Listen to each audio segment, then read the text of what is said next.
And hello, folks. We are back. Welcome to the latest and greatest from Step Brother Sports, part of the Hockey Podcast Network and the Bills Mafia Buffalo fan base platform. We are sponsored by Rich Brow Brewing, is Richmond, Virginia's top Buffalo Bills backers bar, located at 5 South 20th Street in Richmond, Virginia. So, after a week away celebrating some Thanksgiving and watching some up and down play from both the Buffalo Bills and the Buffalo Sabres, we've got a lot to say about all that, as well as some personnel moves that have taken place for both. Furthermore, we're thrilled to bring on today's guest, another fellow Hockey Podcast Network affiliate, and also covers the New Jersey Devils on his podcast, The Devil's State of Mind. And he covers the team on the fan-sided platform with his Pucks and Pitchforks website, and he is also having an awesome connection to the Buffalo Bills and the NFL through his family. So please welcome to the show, Neil Villapiano. Neil, how we doing? Guys, I'm doing great. Thank you so much for having me on. Really excited to talk some Devils hockey and also some Bills, which I'm sure your audience will be very interested to know more about that for sure. Yeah, man. So it's first place Devils actually. We're going to be talking about here. Actually, fourth in the Metro. I think. Well, by the end of tonight, they might be out of a wild card spot. So that's how tight the Metro division is this year. So yeah. All right, but Neil, on a more like human side of things, did you have an enjoyable Thanksgiving? Any interesting food takes from the day? Yeah, no. Again, wonderful Thanksgiving. I'm actually in a new house. Me and my family moved to a place called Toms River, New Jersey. Which, I mean, if anybody has ever heard of Toms River, that's where I'm from now. And this was our first Thanksgiving dinner in the new place, and it was great. It was great. Me and my dad. As we do tradition every year, we go to a high school football game, try to find some local. Not as many high school football games on Thanksgiving as there used to be when I was a kid, but I'm glad that there's still some that I can go to. And we had a good time and we had a great meal. We had our famous White Castle stuffing, which is courtesy of one of my oldest brother. He got it from a friend when he was living out in Chicago. And that's always our all-time favorite. And I have to know what is in White Castle stuffing. Literally, so to put it, I mean, it's very simple. It literally is just grounded up burgers from White Castle. Okay, like it's not anything like, So like you could go to like your local like grocery store and get like the frozen ones, or you can even go to you could go to like I would recommend this. Go to White Castle the day of, because I mean they're going to be open, and just get a bunch there and do it that way.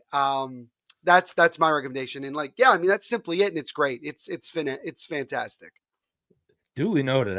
One quick side note before we get into the swing of things here with the show. I have a funny White Castle story. Right in the heyday of like when Harold and Kumar came out, where like Harold and Kumar go to White Castle. I was a senior in high school. Go figure, in Buffalo, it snows a shitload. And my friends are like, well, we just watched Harold and Kumar. Like, let's try and find a White Castle. So the nearest White Castle from Buffalo is in Cleveland, literally in Cleveland. So mind you, Cleveland's about 3 hours and change from Buffalo. Just take the 90 westbound and you're there. Okay. And we're like, all right, let's go to Cleveland. Let's go check this out. Just because, again, what are we going to do at 18 or 17, 18 years old and just ultimately keep this from our parents and our families and just sneak out and be like, oh yeah, I'm just going to my buddy's house for the day. We drove to Cleveland. We using like MapQuest and stuff, but it was an easy shot. But again, we get to Cleveland, we go there. Needless to say, it was a little bit of a dicey one we picked. That was close. It was most definitely in a not so desirable spot of Cleveland. And after eating there briefly, we established the fact that Harold and Kumar at this point could have gone to Burger King instead, or anywhere else for that matter. But the trip to Cleveland was cool because we did a little bit of exploring, because it also got us out of like the very, very snow-covered Buffalo at the time. This was like 2006 when this happened too. Yeah, and you went to another cold area of Cleveland. Oh yeah. There you go. Right.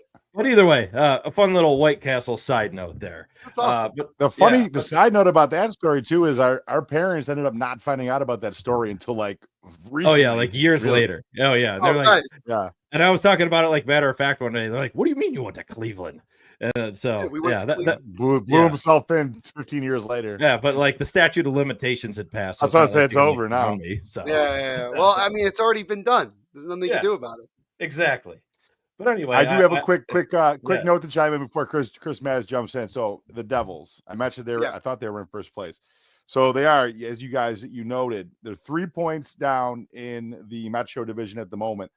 But with one game less played than the Caps, they have one less win. So they have 16 wins. So the last time I checked the standings, they were in first, in my own Right. defense. They're Well, playing the great. Devils currently on a 3-game losing streak, so things are not in the best. I mean, if you guys interviewed me last week, I would be in a much different mindset right now with this team than I am right now. Oh, I'm Fair sure, enough. especially after the most recent Sabres Devils game that just happened too. We'll have some Last takes win on the that. Devils have had of late. Oh man, all right, yeah. But anyway, Neil, we want to go ahead and get into a little bit of your origins, because anytime we have a guest on for the first time, we like to get in the background of our guests, like the first time we have them on. But with that being said, tell us a little bit about your sports origins, like whether it be some of your core sports memories as a fan growing up, what got you into the field covering New Jersey Devils hockey, or just like any sport that you enjoy following or covering, and ultimately like how you got to where you are today. So floor is yours for this. Yeah, absolutely. So, yeah, I mean, from the time I was pretty little, I was always, enmeshed in sports. My brother, you know, my my brother, my dad, everybody in the family, and also somebody in my family that we will talk about a little bit later on this episode. Just all involved in sports in one capacity or another. And, as my parents will tell you, I always had the gift of gab, even when I was a child. And over time, became clear that I wasn't going to be a professional athlete. God did not gift me with the unbelievable ability to throw the football the way Josh Allen does, or even secure a wife as pretty as Haley Steinfeld. But nonetheless, um, no, I really, I started once somebody told me that you could go to games and you could broadcast. I mean, I was hooked. I was hooked right away.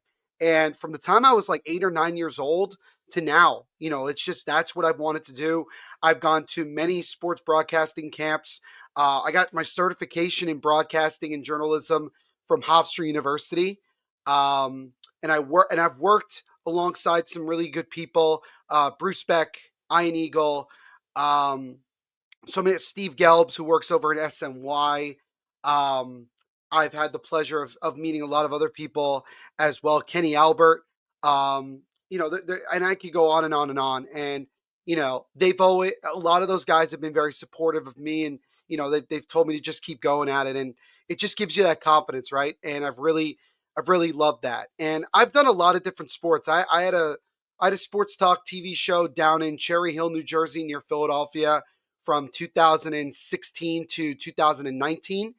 And then that kind of leads me into like how I got to where I am today. So like the funny story is that, unfortunately due to, stuff on the network that I was a part of their end, I was fortunately part of some cuts that happened, which is always unfortunate.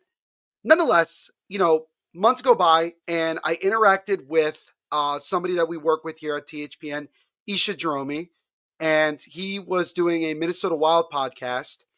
And I was just interacting with the podcast on Twitter, literally just for the sake of like talking about hockey, because hockey's my passion.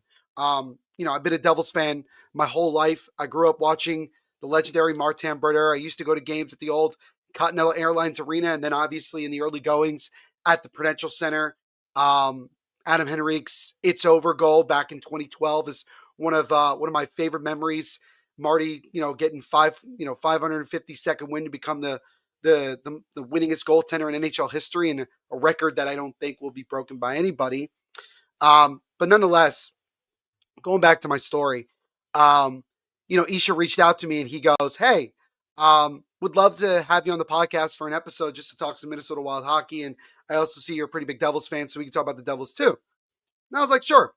So I go on and we chatted it up, and he really loved having me on. And he said, "Hey, so I'm a part of this network. I started this with Dylan Kaiser, who we all love. Shout out to Dylan.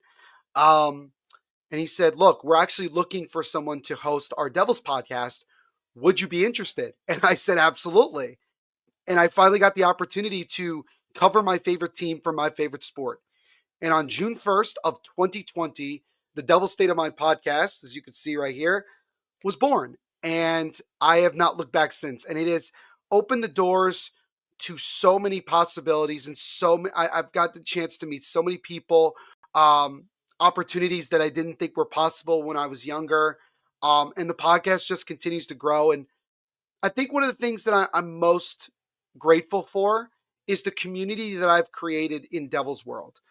Devils fans, for people that don't know or are on the outside, Devils fans are very close knit because we're a smaller fan base, in the shadows of the New York media, and dealing with the Rangers and the Islanders and, the Flyers to a lesser extent.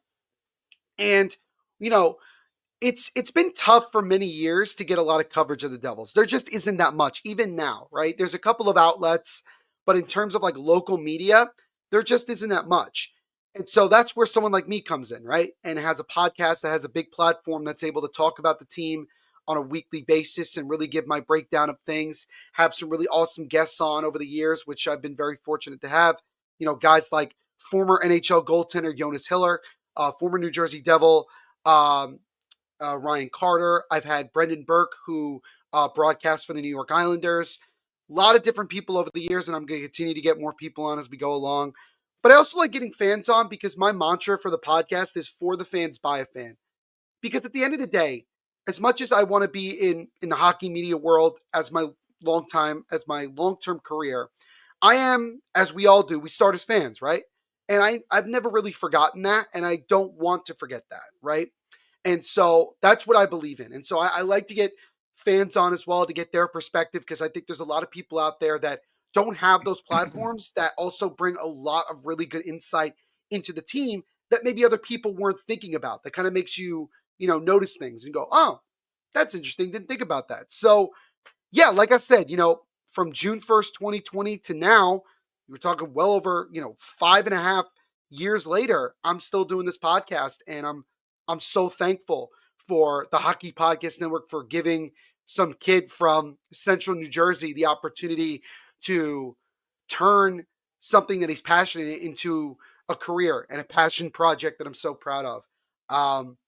And what's really great, and it's led me to things like this, I was telling you guys off before we started that on July 1st of 2026, I will actually be up in Syracuse and attending Syracuse University at the master's level for sports media and broadcasting. And I'm really excited. It's a 13-month master's program, and I get to go to my dream school at the master's level. And I'm so unbelievably excited to be there and make those contacts and, follow those legendary names like Mike Tirico, former Devils broadcaster Bill Spalding, and again the list, Bill, Bob Costas. The list goes on and on and on. I mean, there's so many great names that have come through in the broadcasting world from Syracuse University. Ian Eagle and his son Noah Eagle, and all these guys. I mean, it's wonderful. And so yeah, that's the long-winded version of how I've gotten to where I am today.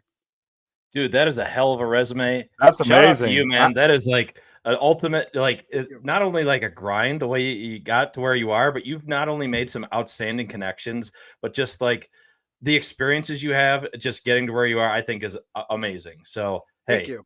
Yeah, love to hear all that. I mean, hey, quick shout out Neil too. You got to shout out Syracuse too. So just so you know, I stormed the court the other night. I was there. Oh, I know you were there, but I know you stormed the court. Good for you. Oh yeah, man. I went. We were sitting in the front row. I do an annual birthday trip. My birthday was the day after Thanksgiving. So Happy go birthday. up to Buffalo. I have a couple of thanks, but yeah, go up there.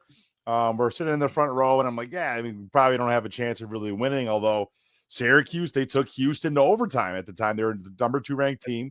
They played hard. So we go. I'm thinking like, number 13th ranked. I think they were like top 15 preseason, whatever it was.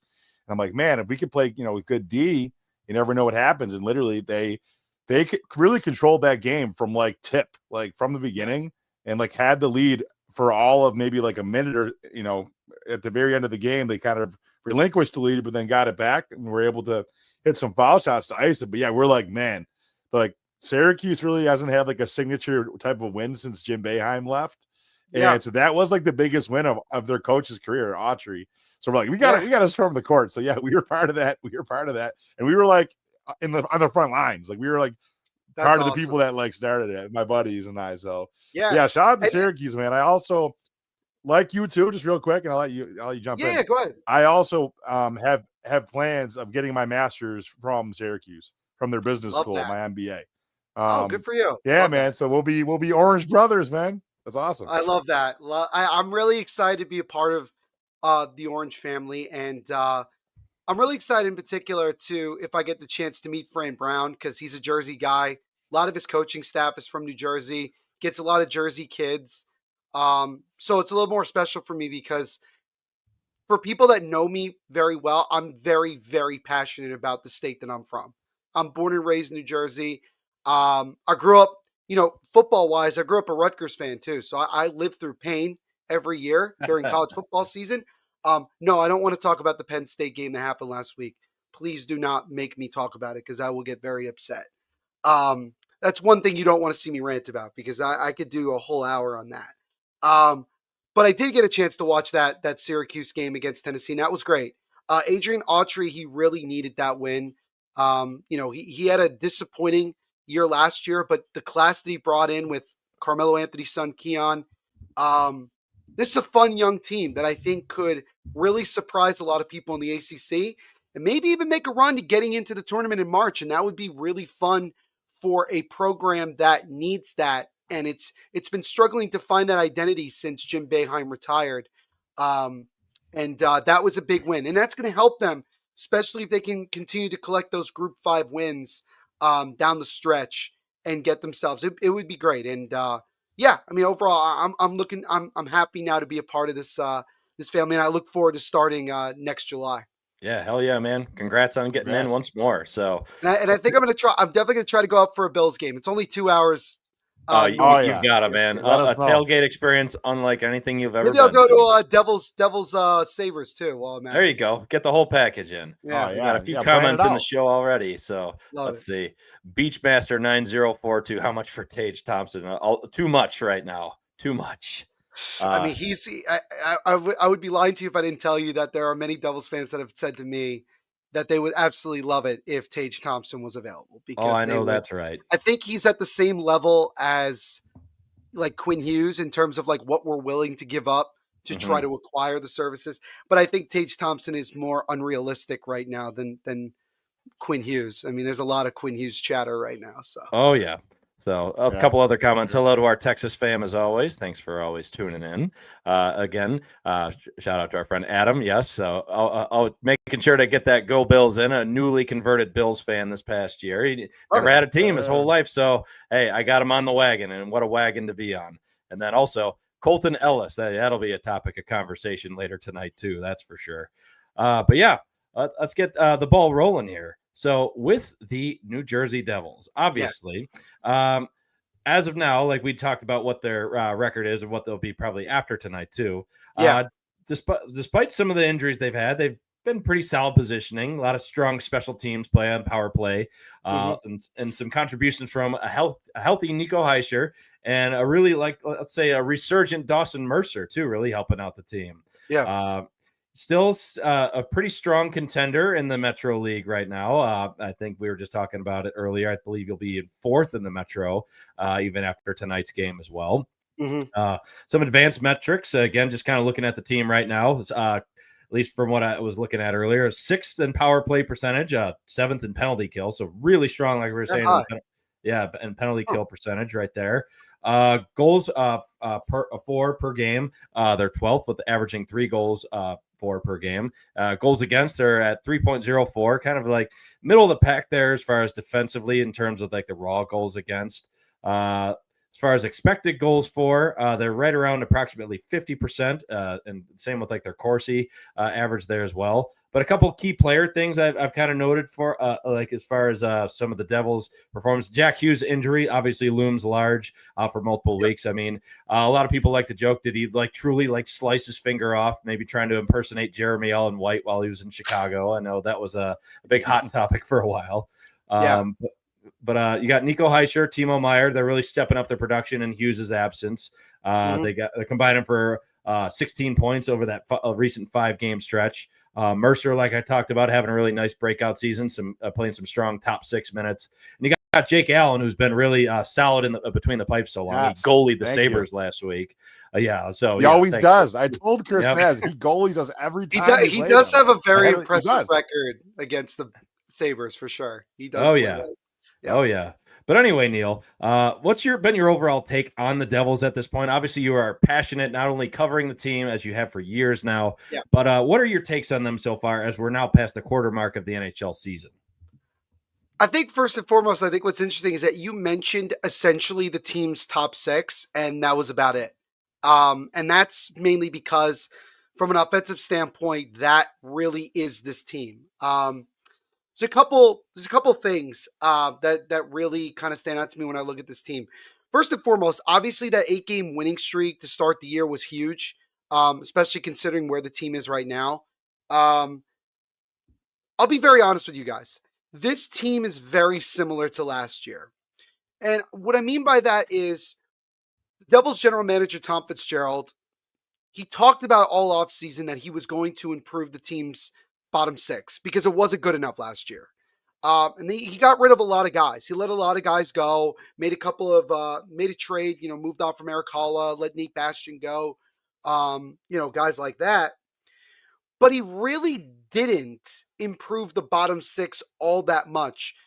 Bringing back Cody Glass, I thought was important because he, when this team is fully healthy, I think he could be a really good 4th-line center or at least 3rd-line center. You brought in Connor Brown over from Edmonton, and, Brown got off to a really, really awesome start.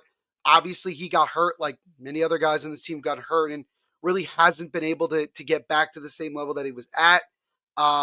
Luke Glendening came in as a PTO and started off pretty well, but hasn't done much of anything since. And the same thing with Juho Lemiku as well.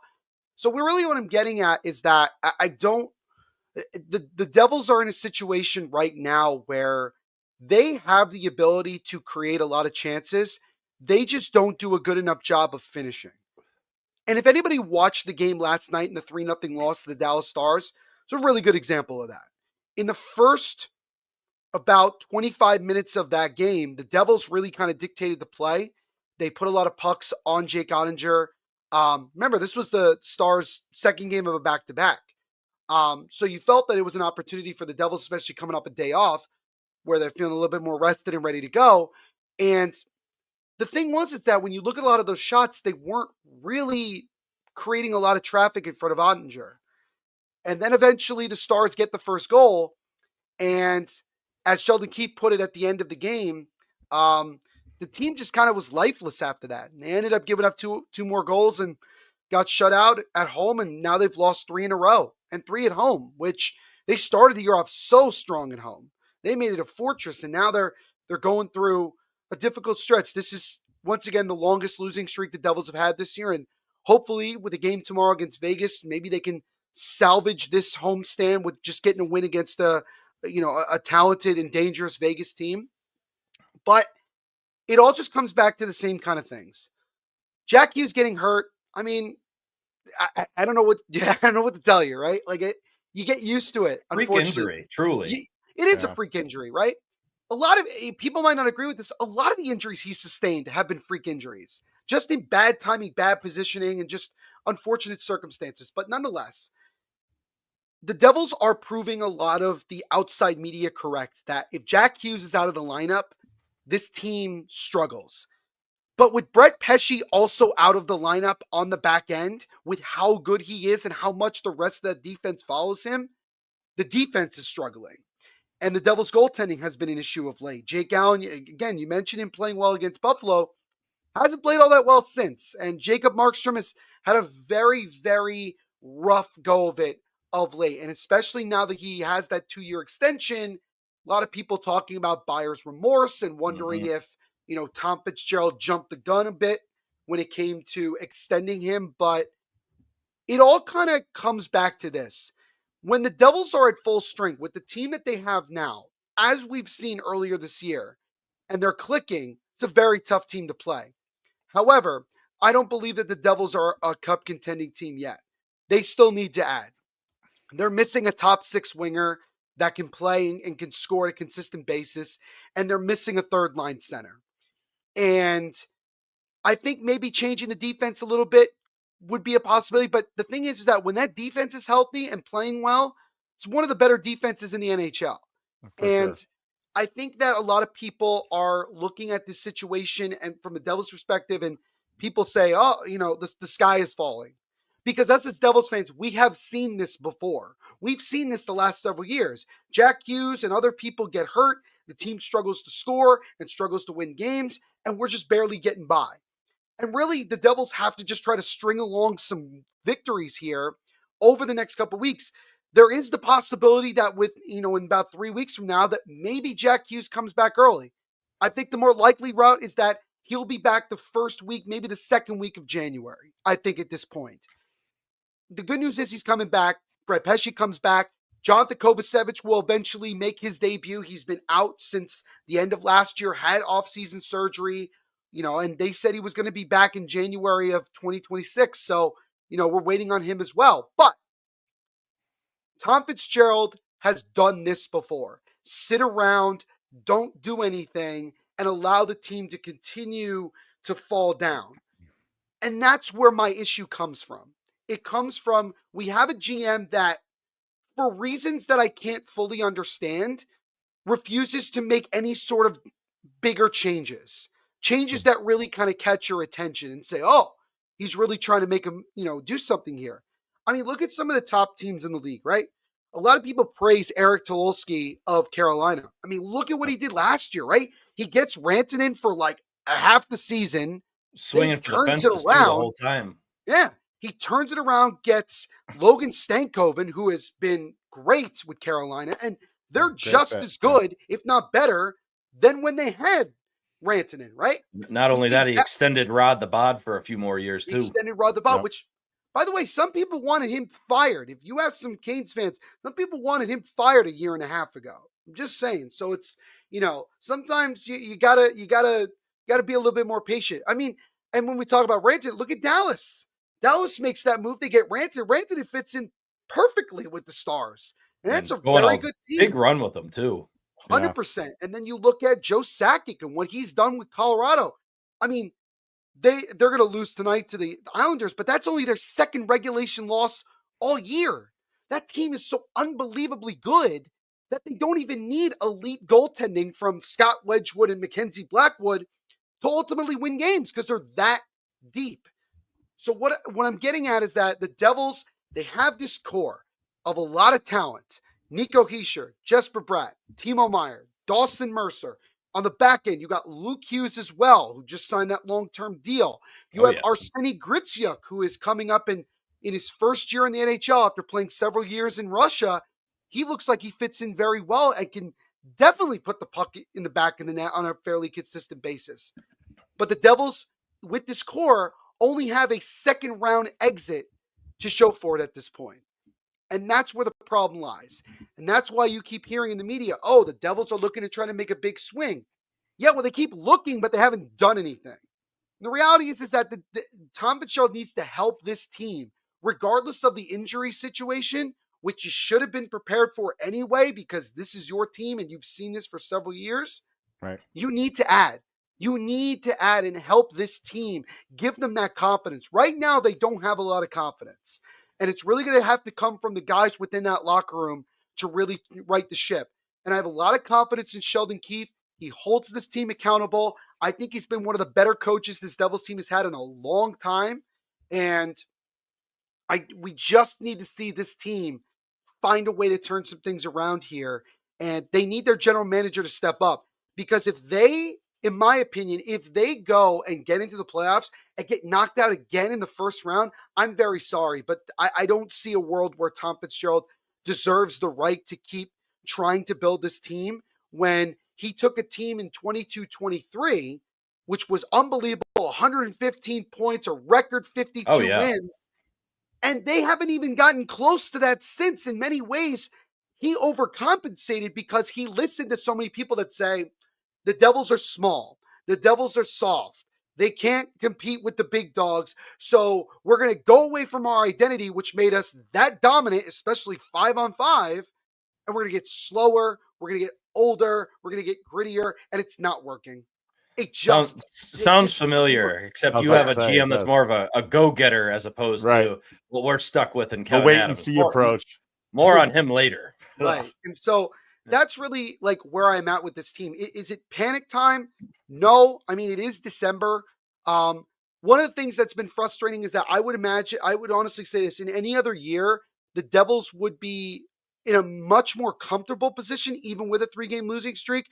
But with how much the NHL as a whole is this tight, it's unfortunate. Now, is it going to sustain? No. At some point, the teams that we expect to be good and like the contending teams, they're going to start separating themselves from the rest of the pack.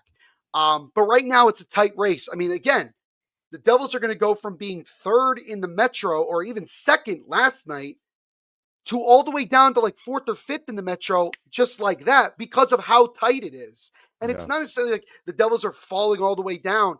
They win 2 or 3 games in a row, they're right back near the top of the division. The East is a log jam this year. Exactly.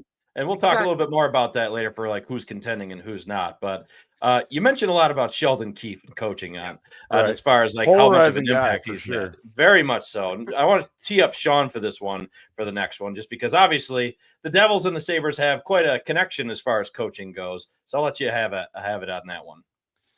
Yeah, well, actually, and if I could really quick, as I was kind of like making a mental note as you were talking, I had a couple questions for you, just as far as like some personnel.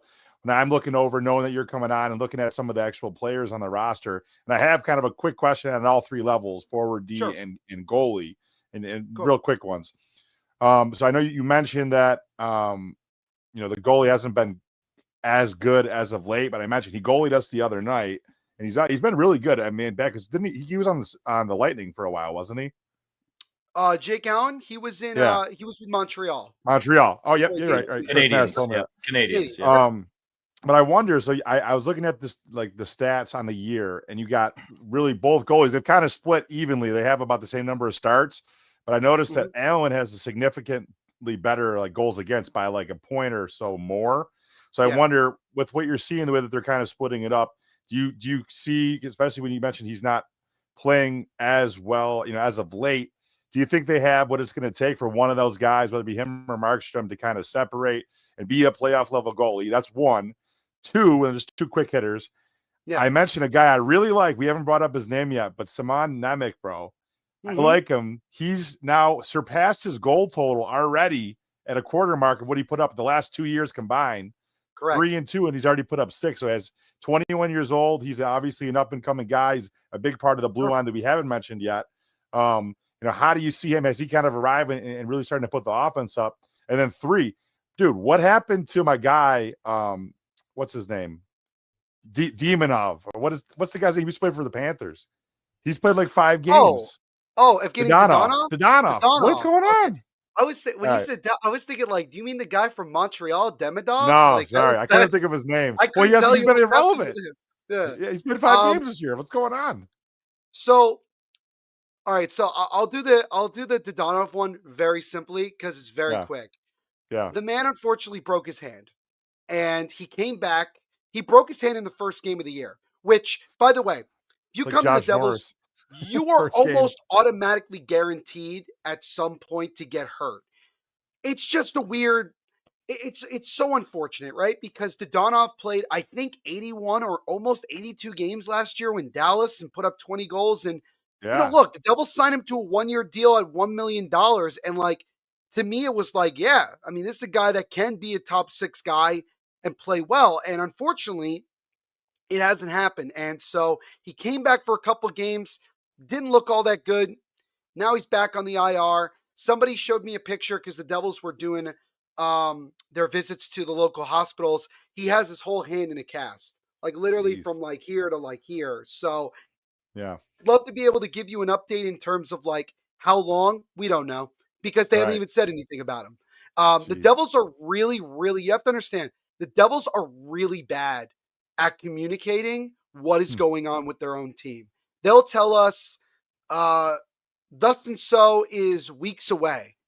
And then 2 days later, he's back on the ice playing, and we're like, not to mention the fact that the NHL itself is just notoriously upper body, horrendously lower body. I mean, I vague don't know about exactly injuries what in it's general. like for other teams in the league, like other fan bases. Like, I don't know what it's necessarily like in Buffalo if somebody gets hurt and how long, if they're like transparent about it. But like, it's annoying. I mean, you guys watch football, right? In the NFL, somebody gets hurt. You know exactly within 5 minutes, literally within Right. 5 minutes of the guy getting hurt, you know exactly what he's dealing with. They'll tell you. Shit might I as well don't know be why like in a HIPAA hockey they're so violation at that worried to point. tell people what's Right. going on.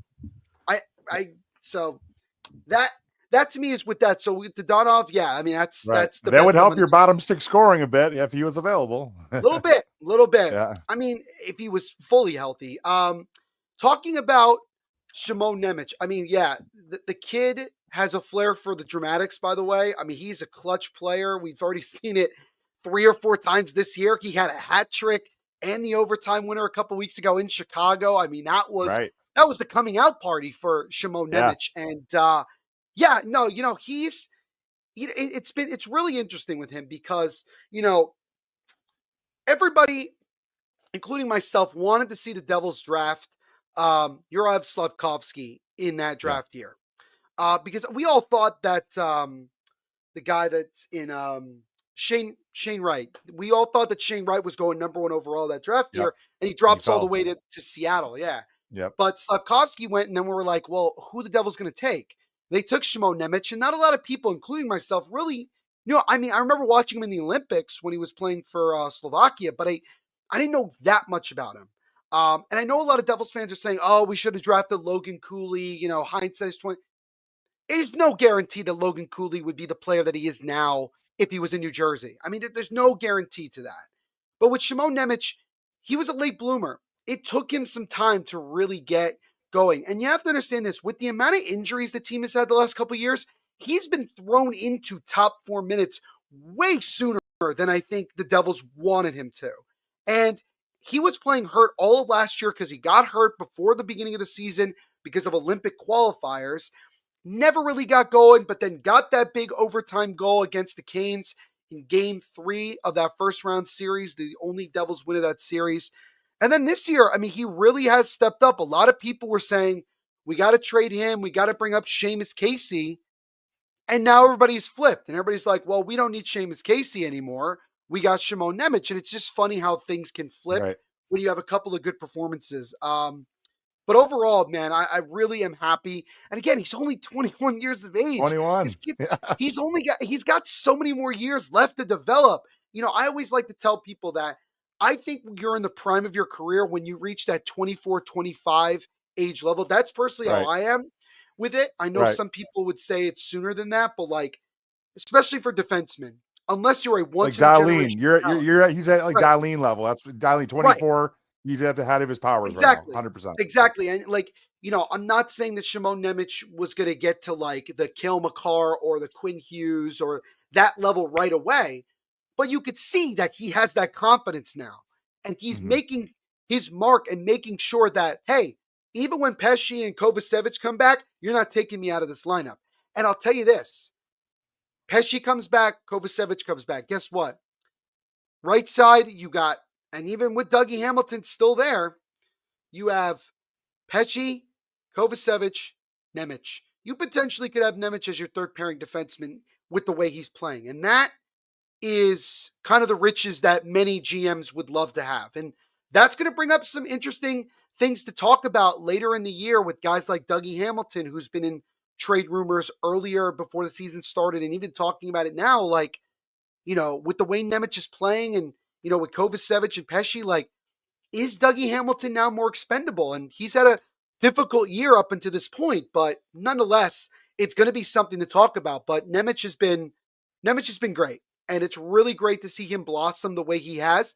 And I'm hoping he can continue. And he's arguably the most clutch player that we have on this team. When we need a big goal, as we've seen about 3 or 4 times this year, he's the guy that we look to. And it's so ironic that he's a defenseman. He's not even one of our forwards that we look to. I mean, talking about defensemen again, I mean, we have obviously Darlene. I mean, Matthias Samuelson, who we've been extremely critical of in the last calendar year, like he's starting to show his own. I mean, we wish we had more of that on the Sabres blue line, because Sure. Owen Power has been an absolute like whipping boy this year for how not only are his advanced metrics not great. I mean, offensively, he's a great offensive defenseman, but like his lack of physicality and the fact that he doesn't have a point in the last 10 games has really like started to make many in the Saberhood quite sour on him. So again, a little bit more of a potent defense, considering how much the Sabres are spending on the defense, as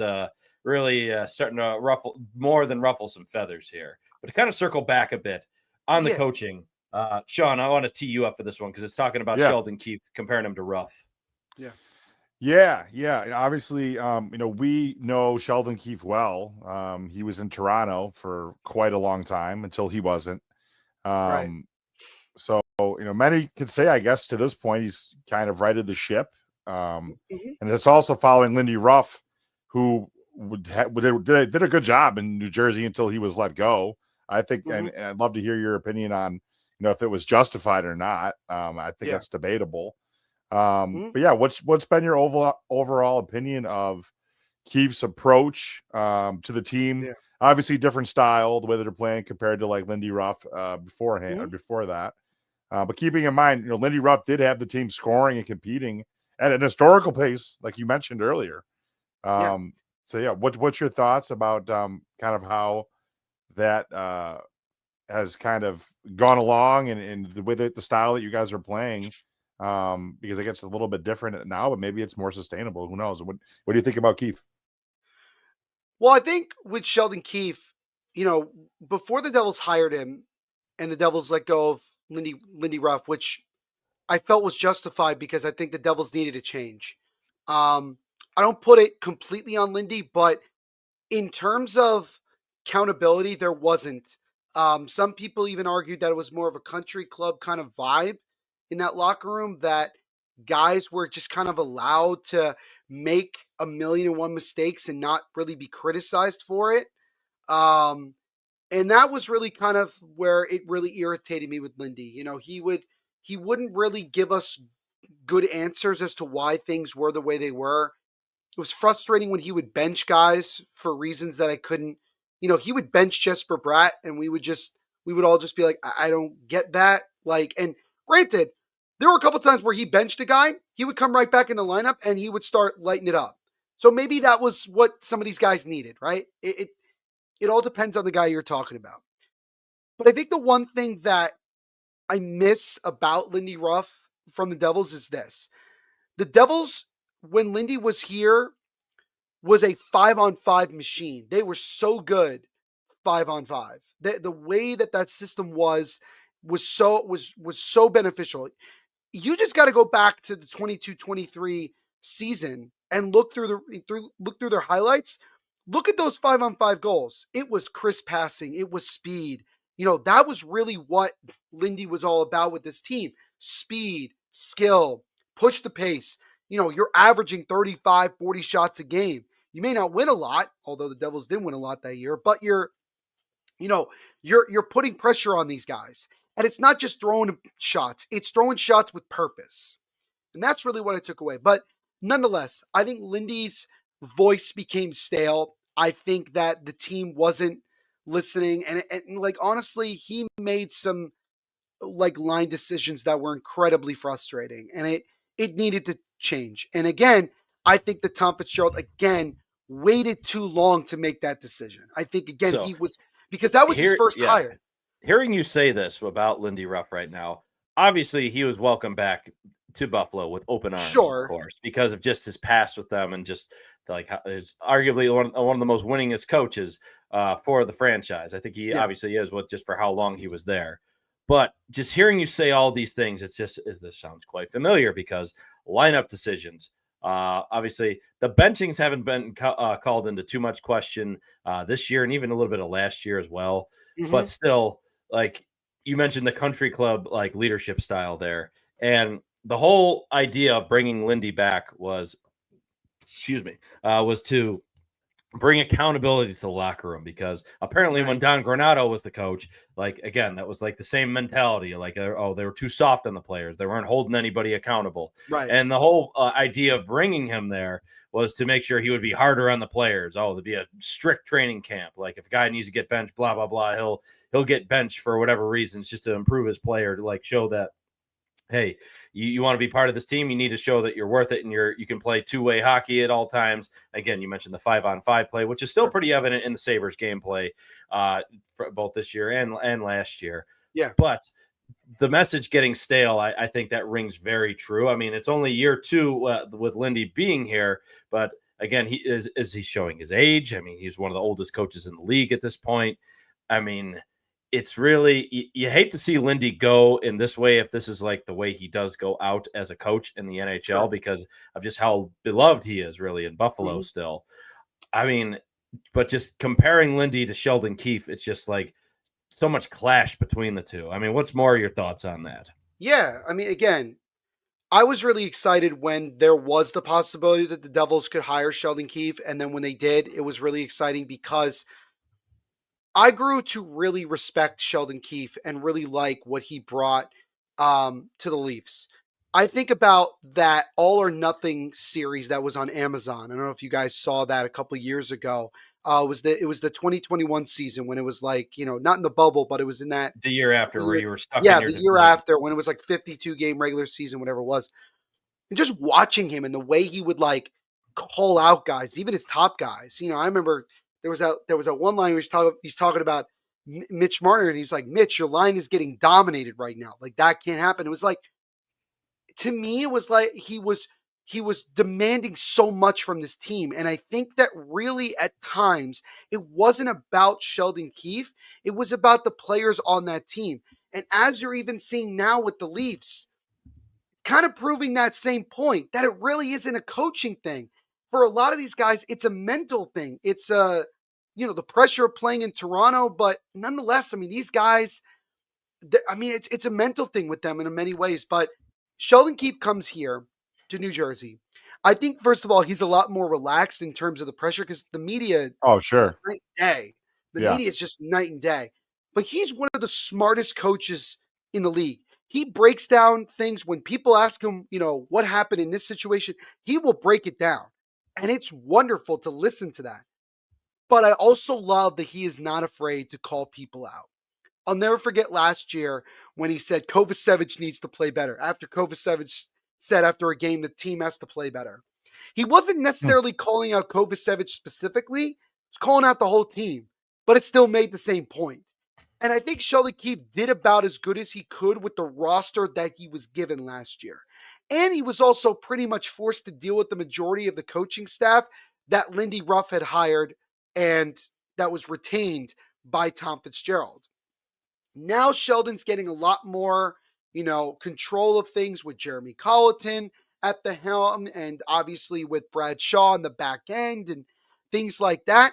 But you can see it if you watch enough of these games. He's pushing guys. He will bench guys in the middle. He will bench lines, and he will just basically be like, nope. And he talked about this recently where with the injuries, it's tougher to do that because while you want to send a message, you kind of can't, because you're then shortening your bench that much more when it's already shortened. And it's frustrating. You go back to the game against Columbus back on Monday. Oh, that was a crazy one. We had the whole situation 15 with fights. Dillon. Oh yeah. Sheldon Keefe didn't hold back. Fight night at the Joe all over again. I was thinking the same thing. I was like, this is like Avs Red Wings back in the 90s. Oh yeah. It literally felt like every 2 seconds it was like somebody's getting into a fight. But even in that game, I had the Devils, by the way. I bet on the Devils that night, and they literally beat the piss out of us, and we lost because they affected the game because of the fighting. It was an emotional thing. I think that's why the Devils lost that one. I mean, the goaltending wasn't where it needed to be. Jake Allen, talk about Jake Allen, wasn't all that good in that one, unfortunately.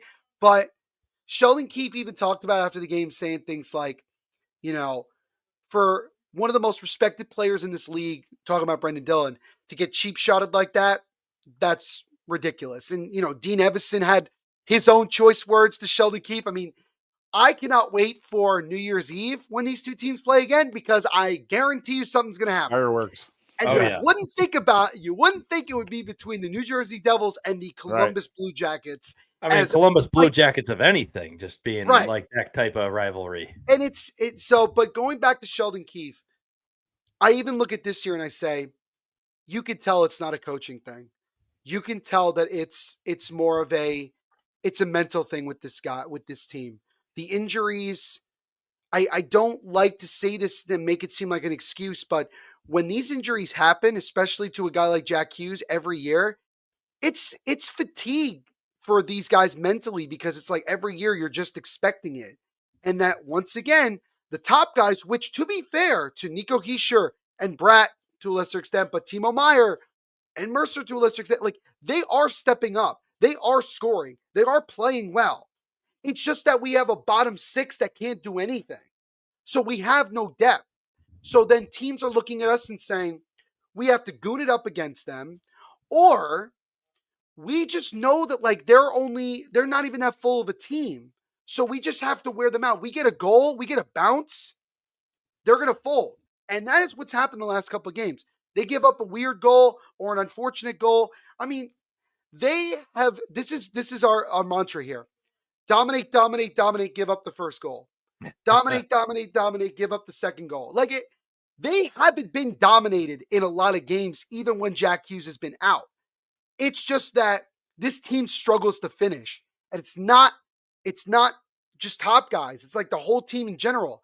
I mean, even in this last game, Juho Lamiku has a breakaway, takes a good shot, stuffed by Jake Ottinger, and then Luke Glendening on a rebound and just another save.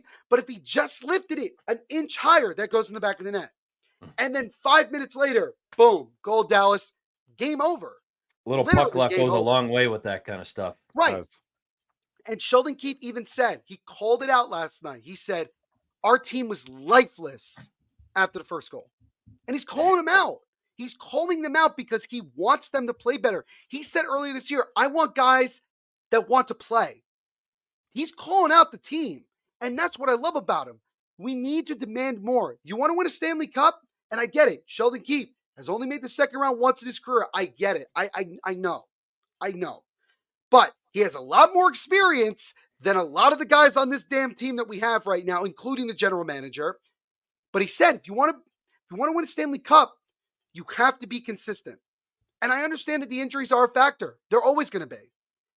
But the team can still play at a level that even when guys are hurt, they can still step up. But again, that also goes back to the GM as well. You're not helping the team enough. You're not doing enough. You spent the entire offseason with your quote-unquote number one priority in Luke Hughes trying to get a deal done, and you didn't even get it done until the end of training camp. And you didn't really add much to this team. It is relatively the same team as we saw last year, and that's what's more frustrating than anything else. So what I love most about I like Sheldon Keefe. There's your answer. My answer is I like Sheldon Keefe. What I like most about that, we take him. Yeah, we definitely take him. Well, we would take. Not only would we take him, but what I like most is how much disdain you are showing for your GM. I mean, let me introduce you to Kevin Adams. No, I know Kevin Adams very well. I'm aware. Oh my God. I'm aware. I mean, what do we have to say about Kevin Adams here, Sean? How much time do we have? I mean, we can go quite down quite the rabbit hole for poor Neil here if we really want to give him some true disdain for a GM and not making moves when he should here. But now again, how has he survived 6 years? I don't know. So obviously, Neil, you know the Sabres have been the butt end of every joke for years now in the NHL. Yes. Obviously, their playoff drought has not exactly helped their reputation. Yeah, 14 years. Maybe.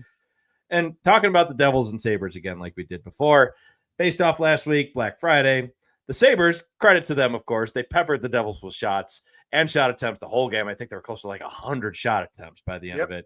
Tage Thompson got his retribution against Stefan Noesen. That was nice. Yeah, I have a fun story about that, by the way. Nason and Tage Thompson talked during warm-ups that was going to happen. Nason goes to Sheldon Keefe and says, is it all right if I just get this out the way? And Keefe said, go at it, big boy. There you and go. that's why it went down the way it went down. So Yep, That's awesome. But, I mean, that's a good trade-off for you guys anyway in the game. You got Thompson in the got box us for 5 going. minutes. It's a He great got trade. Got Paul Cotter going in particular. Yeah, man. I mean, we would have wished the same thing would have happened to the Sabres bench, of course, because despite all that, again, that Noesen hit last season caused quite the controversy for not only the Sabres locker room, but for the fan base too. It was a bad hit. Oh yes, that was a bad hit. I agree. It was bad. All of that though amounted to the Devils still smoking the Sabres 5-0. So we talked about the Sound the Siren podcast with Chris and Darren. Shout out to them. Also some Hockey Pod Love those guys. Network affiliates there. So shout out to them, of course.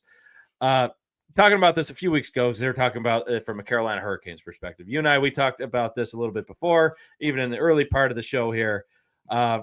Many outsiders watching the Sabres, they look at this team. People are just waiting for all these great players like Tage Thompson, Rasmus Dahlin, Alex Tuch, whoever else they might see as desirable is wanting out. I think Spit and Chicklets had an episode, I think in the last day or two, I forget which guest they had on, saying like, oh, thinking about maybe, do we look at Tage Thompson in the offseason? Like, well, like Spit and Chicklets, like take it for what you will. Like I enjoy the show, but like they've riled some people up for maybe not saying stuff like, in context too much. Ooh, that was a nice touchdown for the Lions, by the way. Oh, Isaac Tesla right there. Tesla. I know. I'm not mad, though, because that's a Jared Goff touchdown pass for those in fantasy right there. That. Yep. So Lions about to be up 27-9 over Dallas right now at the start of the third quarter. I thought it would be closer than that. Okay. I thought so, too. Yeah. Anyway, shifting back to the Sabres, though. So talking about Kevin Adams. Sure. So unfortunate precedent already set for that already, as we know, with players wanting out, getting what they wish with that trade. You look at Eichel, you look at Ryan O'Reilly, you look at Sam Reinhart, keep going down the list. So just like some real, just like a pit of misery for us. So Kevin Adams, tenure as GM on life support. This is his last contracted year. Many. He's not coming back. Have you met Terry Pegula and seen how cheap he is with the Sabres? I'm very aware of Terry Pegula. I'm aware. Oh my God. I mean, he'll make it rain for the Bills, what it feels like, but at the same time, he is just pinching pennies for the Sabres. So needless to say, not a lot of love for Kevin Adams for just his ineptitude of not making moves, and year 6 and still just making moves that just are Kekalainen waiting in the wings, by the way. Yes. I mean, you have Brendan Shanahan saying he will outright want to be the GM or president of hockey operations for the Sabres, but Kevin Adams is like a lot of money at him. Oh my God! Again, back up a Brinks truck if you need to. Yeah. And with the Sabres as a whole, so far this year, maddeningly inconsistent. I tweeted this out like a week or so ago. Like, if you're going to be good, and like they've shown the pockets of just beating some teams dominantly. I think, like the smoked Winnipeg the other night. Winnipeg. Mind you, they were without Hellebuck. I mean, it doesn't matter. You still smoke them. Right. They beat Carolina handily when they were at home. Good for you. We can't do that. we can't do that. So good for you. Somebody can do it. Played Minnesota handily. Not long after that, New Jersey. They're on like a 9-game winning streak. Beat them. Right. No problem. Mind you, in a shootout, but still, if you're gonna be good, just be good. But if they're bad, which I still think they probably are at their core, like just suck and commit to being bad at this point. Right. Give up 3 goals last night to Philly in 50 seconds to basically lose. Pick one at this point, because you can't do this to a fan base again for year 15, where like if it was at least close, where it was like about 3 years ago, where Don Granato had him 1 point out of the playoffs. I think honestly it's kind of ironic, because Lindy Ruff, I think, like was a part of the reason why, and the Devils, of course, because the Devils were a wagon that year, where they had like a loss. Gave us the Sabres a loss, like it was like game 80 or 81, which was like one of like the final nails in the coffin. And that was the same game that Jack Hughes tied the franchise record for goals in a season. I remember because that was Devin Levi was in net for Buffalo. He was. And that was the first time that was the first time I saw him during like a TV timeout doing whatever the heck he does. And the Jedi meditation. I was like, what am I? I didn't know about it, and I was like, what is he doing? Yeah, it's his Jedi meditation that he likes to do because he that likes didn't work Star out Wars. that Another night. great Kevin Adams GM Yep. move. Let's ride a rookie and let him just try to take us to the playoffs down a 10-game stretch. Good plan. I mean, it worked for like a few games in a row. Like he had some juice. He was just coming out of Northeastern at the time, but like just a classic Kevin Adams move right there, of course. I mean, mind you, like, has he made a few good trades there, of course, like the Josh Stone for JJ Paterka, also Michael Kesselring, part of that too. Not really sure what he gives you because of the injury, but still, that's looking like a solid trade. Bowen Byram, jury's now out on him now because, like, while on paper, like up front, like Casey Middlestat, like it was jettisoned from the Colorado Avalanche almost immediately. So he went to Boston last year. I mean, Bowen Byram has not had a great season. But anyway, to kind of put a bow on this point here, Neil. Yeah. With the persistently bleak outlook and picture we painted for you here, what are your takes on the Sabres as an outsider here? We talked about the logjam of an Eastern Conference we have here. Do you think, whether it's like maybe this year, next year, do they have a prayer of getting out of the basement in your eyes? I would say, I mean, And first don't of all, sugarcoat it. I'm not going to. Yeah. First of all, I think you have some competition with the Calgary Flames this year if you really want to tank because they're not even trying. They just can't score. Like that. I've watched enough Flames games to know they just can't score. Did score a bunch on you guys, though, I think a couple weeks ago. Yeah. They sure did. Nothing. I think we got shut out that game, actually. Yeah, it was Devin Cooley had the game of his life for sure in that one. Here's the thing. You talk about Terry Pegula. He's such a fascinating owner, and I'll tell you why. It's the tale of two different situations.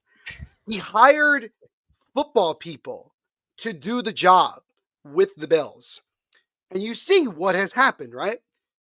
For reasons that I can't understand, he refuses to hire hockey people to do the job of hockey. I don't know if it's a financial thing or if he's trying to make it more about him and meddling. I mean, I like using James Dolan as a good example when it comes to an owner owning multiple, professional sports franchises. You know why the Knicks have gotten good? Because James Dolan hired. Sorry to interrupt. A quick side note: CeeDee Lamb being attended to by trainers for those watching the game and following for their fantasy football purposes. So, oh God, the Knicks are good because Leon Rose and Worldwide West were hired by James Dolan, and James Dolan stopped doing everything else. He just stopped being involved. He literally let people do their job. The Rangers, he's meddling, and that's why they are where they are. Like, it's not, he's not doing the same thing. I don't get it. I don't know if it's like hard for I don't get it. With Terry Pegula, it's just fascinating to me that like he's owned these teams for this long and he's seen the success with the Bills and he's like, how come I can't do that with the Sabres? Well, it's because you keep doing the same thing, expecting a different result. And I have learned a lot about Sabres fans over the years, being in hockey and talking to Sabres fans. And it's just like, Sabres fans are like Browns fans in this sense. Oh, yeah. That is a fantastic comparison. At times, it's like you're not asking them to be a Stanley Cup contender in 1 year.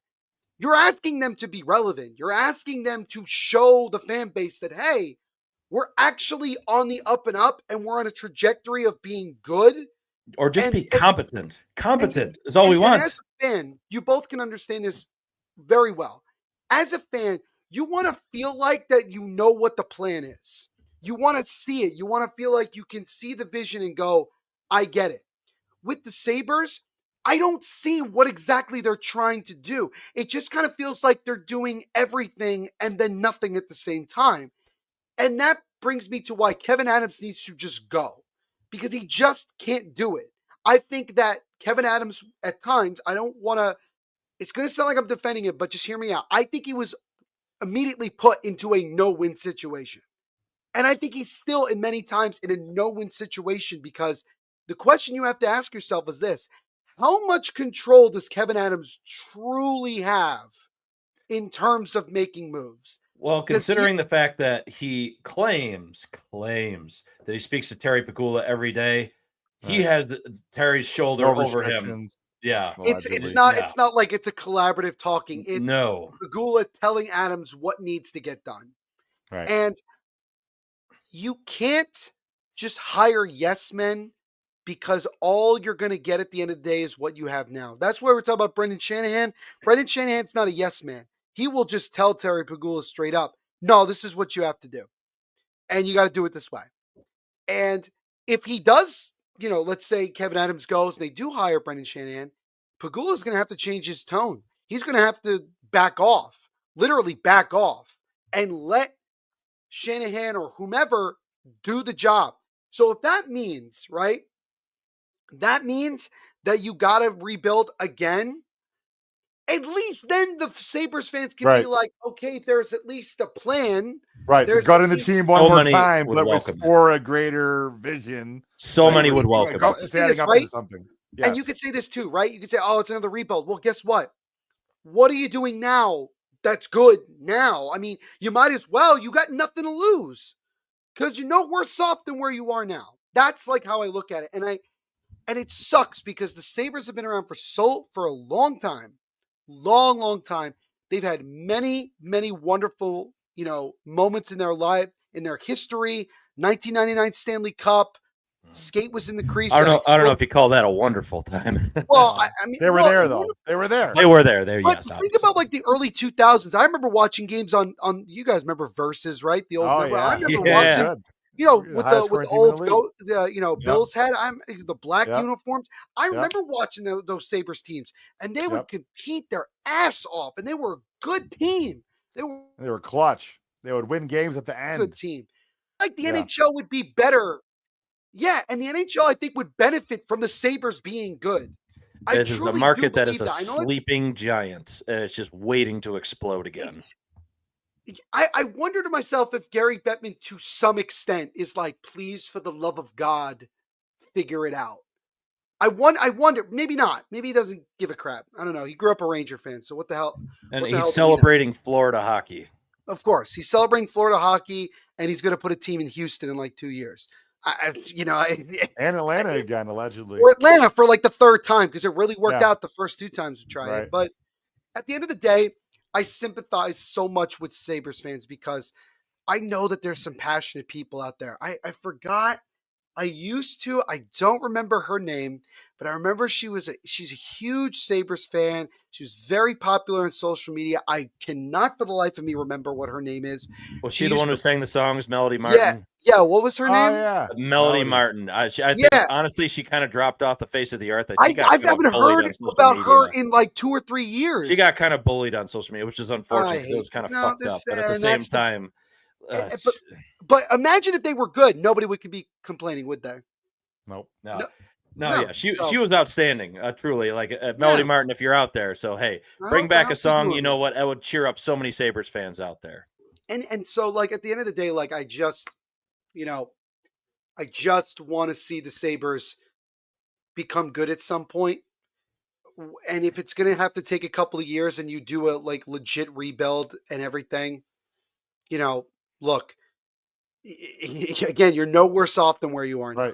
What's worse, waiting 5 more years and going nowhere, or starting over and being good in maybe 2 years, 3 years? Exactly. I mean, you as a New Jersey sports fan, obviously you talk about the Giants. So Cam Scatterbo could keep running into a wall and something will happen, but the Sabres will keep running into the same wall and nothing will happen. So that's my take right now. But at least when Scatterbo runs into a wall, he gets something for it, and he'll have fun doing it. Right. So, but again, with the Sabres, of course, like. We've had so much patience. We started off originally, and we always like to bring this point up. We started off as a strictly Sabres show, and obviously that's hard to do, especially in this day and age. But at the same time, we still love to cover the team. Like we love just everything about it, and we've got several friends that do it as well. Shout out to the 2 Goalies on Mike podcast with Dwayne and those guys. Still, the fact that like so many people, you talked about the passion of the team, right? Everybody's just waiting for them to get good again because the support is still there.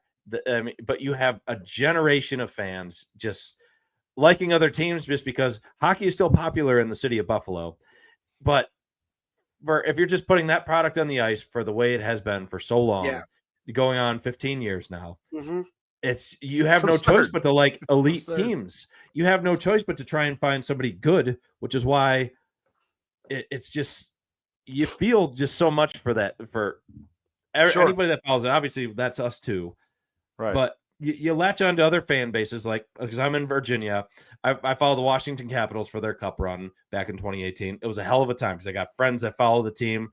And it was just fun to be a part of that again. Right. And just having like that playoff feel, just the intensity just ratcheted up. But there's just so many people and so many fans, even young fans now, that just don't know what that feels like. And it's just, they're being robbed of it just because of so much ineptitude. I mean, we've been critical of Terry Pegula. Let's be real. He's not going anywhere at this point in time, but they have the ability to just change so much. I mean, nothing is going to change for the team, barring miracles, of course, but we've run out of chances for that to happen in a decade plus, because nothing is going to change until Kevin Adams leaves. I mean, say what you will about Lindy Ruff. Who knows if he's still got the guy with the answers? But I mean, you have Alex Tuck being dangled his contract extension at this point, just going back and forth. And for a guy, Kevin Adams, saying like, we want people that want to be here, blah, blah, blah, like the cliche line.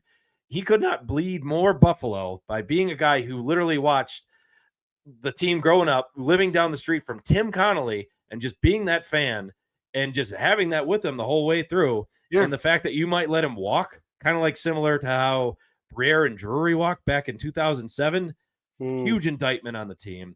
And if honestly, I feel like if he walks, it's going to make others like Tage consider it more. I mean, Dahlin, I think it would be a domino effect for sure. For sure. I mean, you'll think back to Jack Eichel. You'll think back to, I mean, hell, Kyle Okposo gave up on the team 2 years ago and like won himself a Stanley Cup. He was the captain too. Yeah. Right? It's just so bleak for the Sabres. I mean, and you have the flip side of it with the Bills. Like, everything's been like at least much more positive. They're a contender year after year. I mean, but for so long, it was the opposite, where the Bills were dog shit for 17 years. I mean, hell, they're about to match playoff drought lengths here. But then you had the Sabres to look for, because they were just a wagon for like a 2-year span. Obviously, the 05-06 team going to the conference finals, losing to Carolina.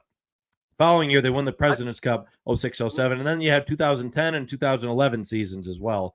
It's just so many are being robbed of that opportunity. Yeah, it's tough. It's tough. And I always, I'll end it with a little bit of humor. I'll say to Sabres fans, for as bad as it is, you could always be a New York Jets fan. Yes. They at least have the drought covered by a few months. So we're real quick before we get into more football. I'm glad you bring that up, actually. So I want to do a quick word from one of our sponsors, and that would be DraftKings Sportsbook, of course. So with that, hang on, let me get to the spot on here with our little cue and prompt. So we got the NHL season, obviously well into the thick of it so far. You got spinoramas, Michigan goals, a sprawling save across the crease. Live and breathe all the highlight moments with DraftKings Sportsbook, an official sports betting partner of the NHL. And new customers bet just $5, and if your bet wins, you'll get $200 in bonus bets instantly. So let's take a look at some of our odds going into this week. So obviously for our show, we'll talk some Bills in just a moment. So the Bills up against the Bengals this week, according to DraftKings Sportsbook, they are 5.5-point favorites over the Cincinnati Bengals at home this Sunday at 1 o'clock. Going over to the hockey side of things, looking at both the New Jersey Devils and the Sabres for their games tomorrow. New Jersey is hosting Vegas, and they are 1.5 home underdogs. They're plus 1.5, with Vegas being favored by 1.5 goals there. But for the Sabres, they are on the road in Winnipeg for their second of their 6-game road trip there. If you're looking at the money line there, the Sabres are plus 114 to win there, but they are also 1.5 road underdogs. So current lines for just a couple of those teams right there. Feel free to check the odds as you like. But for new customers, download the DraftKings Sportsbook app and use code THPN. That is code THPN to turn $5 into $200 in bonus bets. And if your bet wins, that is in partnership with DraftKings. The crown is yours. And for the disclaimer, Gambling problem, call 1-800-GAMBLER, and in New York, call 8778-HOPE-NY or text HOPE-NY 467-369. And in Connecticut, help is available for problem gambling. Call 888-789-7777 or visit ccpg.org. Please play responsibly, and on behalf of Boot Hill Casino and Resort in Kansas, pass through a per wager tax may apply in Illinois. 21 plus, age and eligibility varies by jurisdiction. Void in Ontario. Restrictions apply. Bet must win to receive bonus bets, which expire in 7 days. Minimum odds required. For additional terms and responsible gambling resources, see dkng.co/audio. Limited time offer. Copyright NHL 2025. All rights reserved. And now back to our regularly scheduled program. So, here's something crazy that I just saw while you were doing that. So for the first time since 2007, LeBron James did not score at least 10 points in a game. Too. That's insane. That not nuts. And then also in the NHL world, Steven Stamkos game winner, but the net was dislodged. Apparently, it still counted. Okay, then. Which, by the way, Stamkos all of a sudden started scoring when he just got brought up in trade rumors. Oh yeah, trying to make sure he gets to a contender real quick. Go back to Tampa. I'm sure. I'm telling you right now, that smells Tampa finds a way. Yeah, it was weird just seeing him leave Tampa in general. I'm surprised they didn't make that work. Money thing. Oh, for sure. The guy wanted to get paid. There's no way he's going to take another cup tax. No shot. Yeah.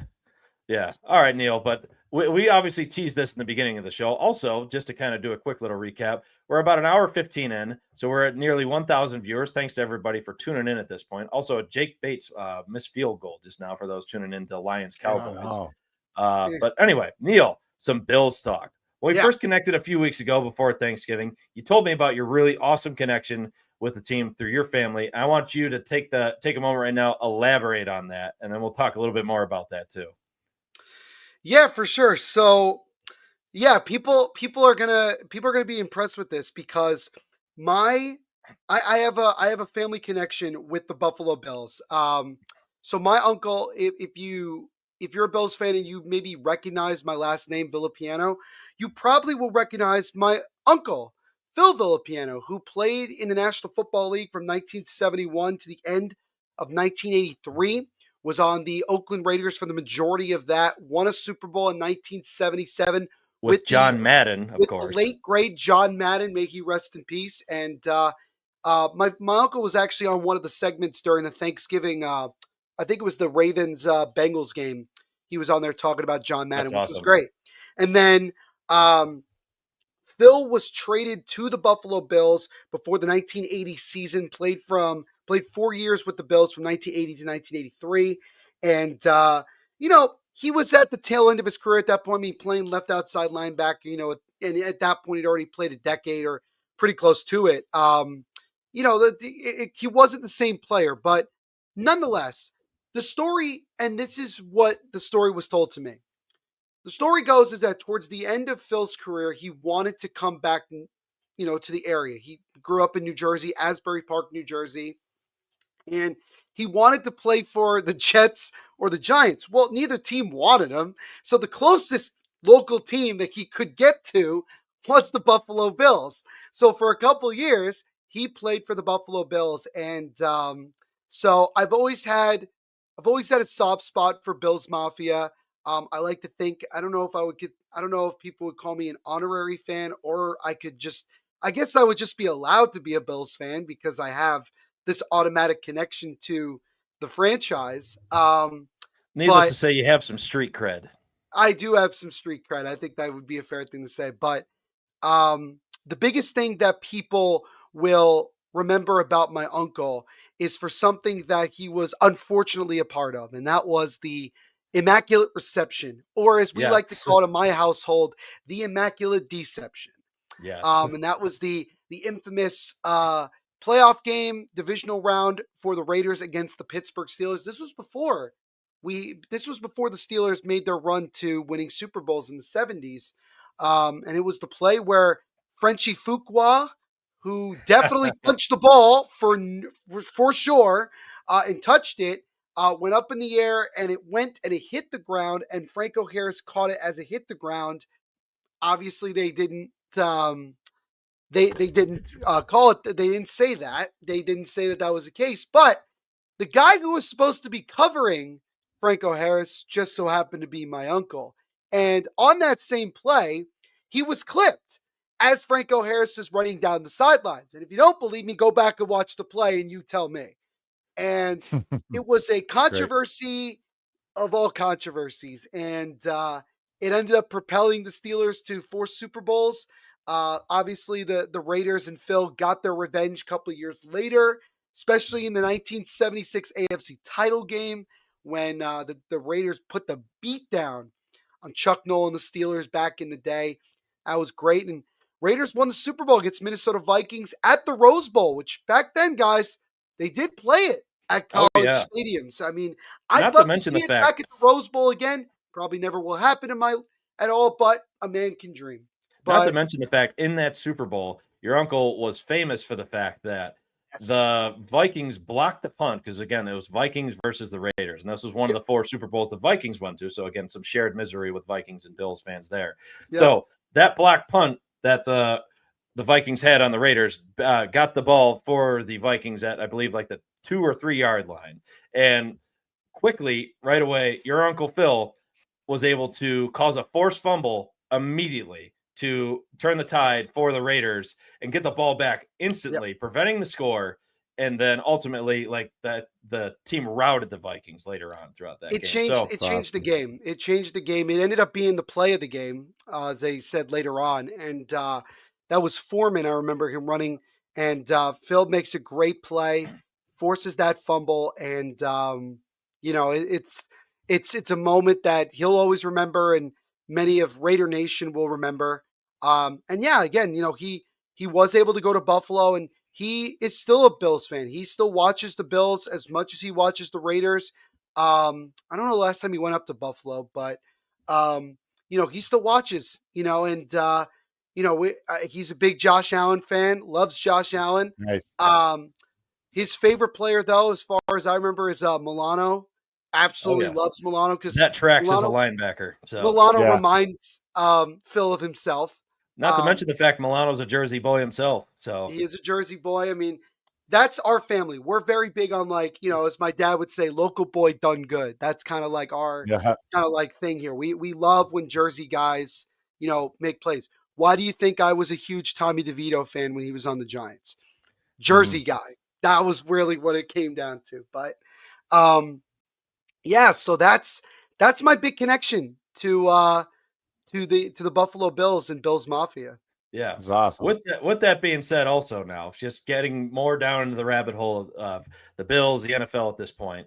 So, Neil, we talk plenty of football here, mostly relating to the Bills. We're trying to get always a wide range of perspectives on other teams. I mean, we've had Mike DeFabo and Jenna Harner, Pittsburgh area coverage right there, talking about the Steelers, of course. Try and get some other friends of the show on to talk about their perspectives on various teams, whether it be through Washington, Chicago Bears, Detroit aspect, Cleveland Browns, you name it. We had Minnesota Vikings, so on and so forth. Try to get a little bit more perspective. So we always like to ask outside perspective, similar to what we just did with the Sabres. So what are your takes on another maddeningly inconsistent team in the Buffalo Bills this year? And then obviously you mentioned Josh Allen, of course, still being the reigning MVP. Do you think that they have what it takes to make a run, despite them being most likely a wild card team this year? Obviously, they have a little bit of an uphill battle still with that. But what are your takes on the team so far this year? Well, the first thing that I'll say is what's happened with the Darius Slay situation is pretty wild. I thought when the Bills picked him up, I was like, that's honestly very good. But I guess I don't know if Darius Slay just doesn't want to play anymore. Or maybe he wants to go back to the Eagles and is just finding an excuse to not go to the Bills. I don't really know. But nonetheless, when I look at this Bills team, I think it's fair to say that we all had Super Bowl aspirations when the year started, right? I mean, just looking at it, they had Hard Knocks there this year, which was, granted, they were not the first option, but they were the only team that said yes, which is kind of funny. I think they were well and told that they're doing. Yeah, I believe the NFL told them, like, you don't have a choice. And it's like, okay. And as we've seen, a lot of teams don't do well after Hard Knocks. The Jets are the one exception in 2010. Yeah, Rex Ryan. AFC Championship game. Maybe that's an omen.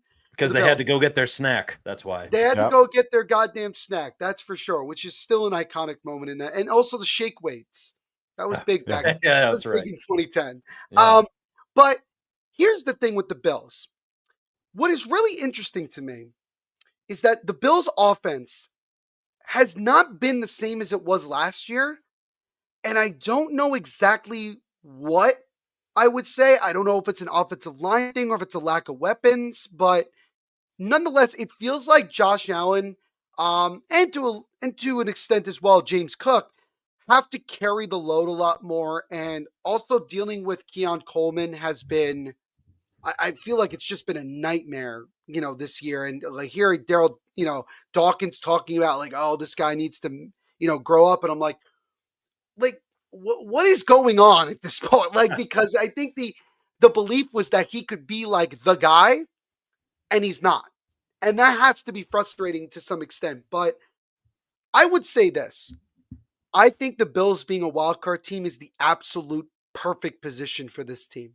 Because in years past, as we've seen, they've been one of the top teams. They've had some home field advantage, right? And they had to keep dealing with that freaking team up in Kansas City or over in Kansas City. Oh, don't remind us. Yeah. Right. Which maybe they may not even make it into the tournament maybe this if year. the football gods are kind to us, maybe they don't even make it. It won't matter.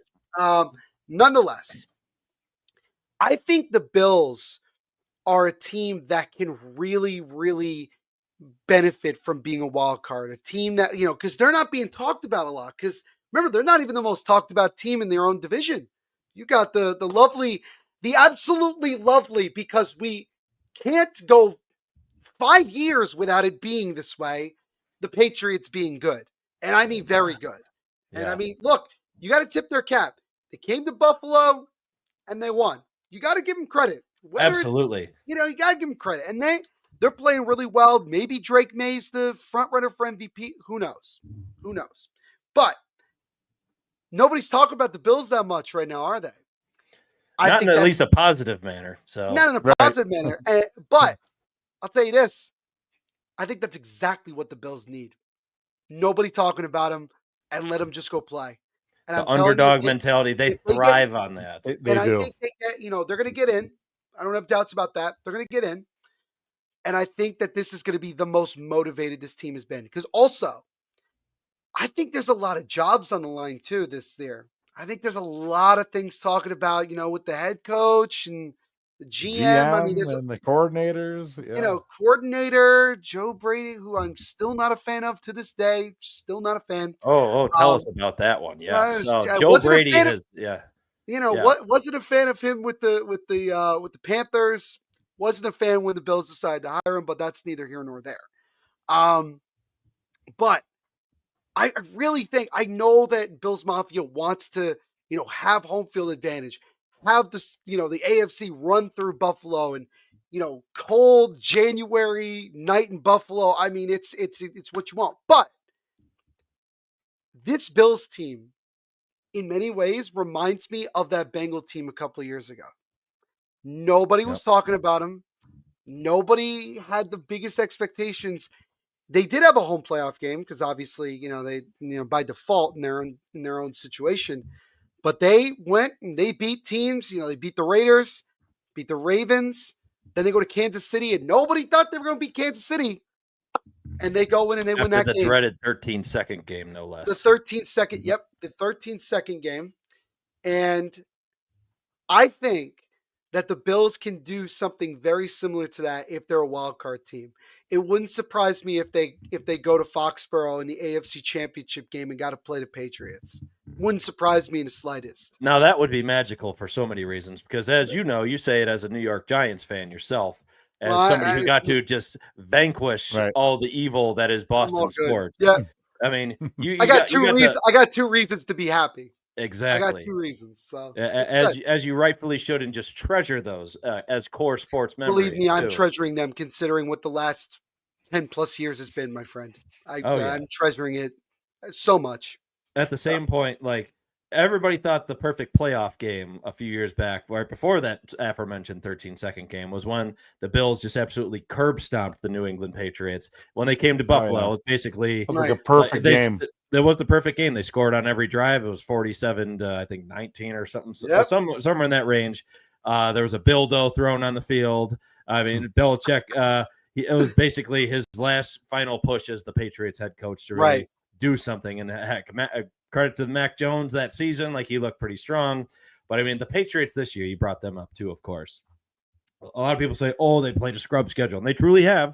I mean, I've had this conversation. I don't think they were expected to be this good. That's the thing. They weren't. They were not. And credit to them, of course. You won the games on your schedule. You had a couple of really solid wins.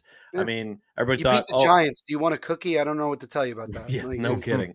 I mean, the Bills, yes, they beat them. I mean, it was a close one all the way through. The Bills shot themselves in the foot, but that's not to make an excuse. The Patriots played them strong. I mean, that was the first game where turnovers became an issue for Allen, and that was hasn't really changed since then. Right. And now we're looking at the Bills looking at on the outside, looking in for a division title. Patriots are on the bye this week. Excuse me. But still, a lot needs to happen in order for the Bills to have the AFCs come back in their favor. Sure. They need to obviously beat the Patriots next Sunday. The Bills need to more or less run the table for their remaining schedule, which isn't exactly easy. They have the Bengals, which we talked about before, and they're showing that they're no pushover now that Burrow is back. Right. Now that beat the Patriots, a certain quarterback is back under center, yeah, for sure. Oh yes, and then I have a good friend. Defense.